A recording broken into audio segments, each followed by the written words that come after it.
sa himpilan ng DCSB ang Spirit FM, CMN Kalapaan, Oriental, Mindoro. CNN Live Nation. Dennis Nebrejo, magandang araw sa iyo. Magandang araw kasama Ariel, magandang araw Calapan City, Oriental Mindoro, magandang araw Pilipinas. Tumanggap na pagkilala ang Public Employment Service Office o PESO Federation of Marinduque sa ginanap na 4th Regional Dole PESO Year-End Performance Assessment kamakailan sa pangunguna ng Dole Mimaropa Regional Office sa Bawan, Batangas.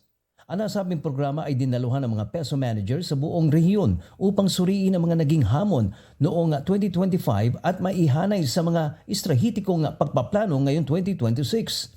Sa nasabing pagkilala, tinanggap ng Livelihood Manpower Development Public Employment Service Office o LMD PESO ng Provincial PESO Marinduque ang mga parangal bilang Regional Best PESO and CDSP Implementation, Special Citation for Labor Market Information at Special Citation for Job Search Assistance, habang ang PESO Torrijos ay tinanggap ang Regional Best PESO in CDSP Implementation. Bukod dito, ang Municipal PESO ng Buenavista at Torrijos kasama ang tanggapan ng panlalawigang PESO ay kinilala sa kanilang pakipagtuwang para sa mas epektibong implementasyon ng mga pangunahing programa ng DOLE sa buong rehiyon.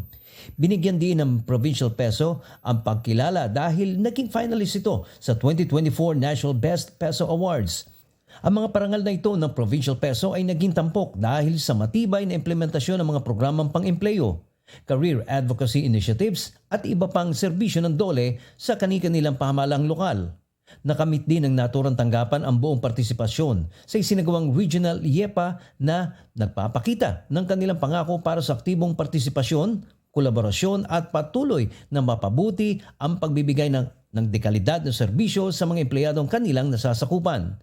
Binigyan din ang mga nakamit na pagkilala ay mas pinalakas ang ugnayan ng Dole Marinduque at ng PESO sa pagtulong sa mga naghahanap ng trabaho at patuloy na oportunidad ng pangkabuhayan sa lalawigan. At yan kasama ng Ariel ang pinakahuling ulit sa oras na ito. Ako si Dennis Nebrejo ng CMN 104.1 Spirit FM, Calapan City, nag-uulit ng live para sa CMN Pilipinas. CNN Live Nationwide. Maraming salamat Dennis Nebrejo mula po sa himpilan ng DCSB, ang Spirit FM, CMN Kalapaan, Oriental, Mindoro. Samantala